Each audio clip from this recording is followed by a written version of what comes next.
creating wealth, protecting families, building legacy. This is the Rich Life Lawyer Show.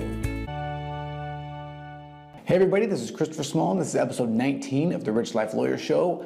I am super pumped to be here with you today. We're going to talk about real estate, we're going to talk about renting, we're going to talk about LLCs, and we're talking about how to protect your personal wealth from your business interests. So it should be super exciting. If you don't know me, Christopher Small, I'm the owner of CMS Law Firm, a Seattle-based estate planning law firm.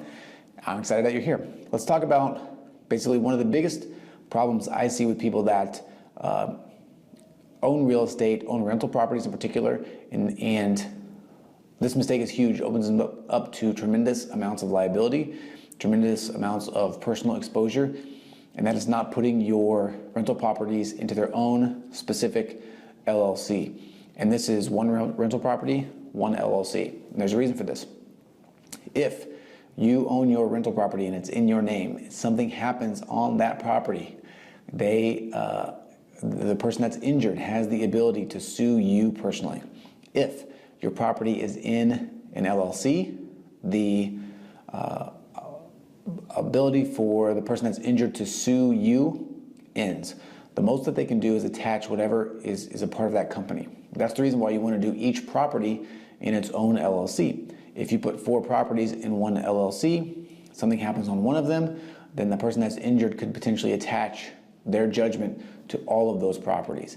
This is a huge problem that I see with people as they begin to accrue wealth, as they begin to consider their future, they begin acquiring these rental properties on the side, and they don't protect their interests by putting them into separate LLCs. It's sort of like not preparing for a market crash. One outside influence, one event can really ruin all of the work that you've been doing for your entire life to build up your net worth. So, step number 1, put the property in an LLC. If you have a mortgage on the property, you're gonna have to do a couple of extra things that I'll talk about maybe in the next video.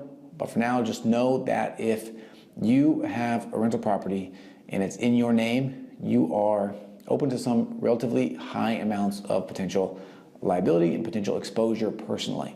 All right, if you have questions about that, call a lawyer that knows this stuff. They're all over the place. You can call me if you want, and I would love to help you out, but call someone, get it taken care of. Don't let this wait because, again, it's a big deal. So that's it for today.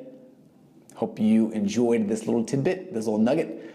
Hopefully it saves you some money. Hopefully it saves you some sleep at night, and I'll catch you next time.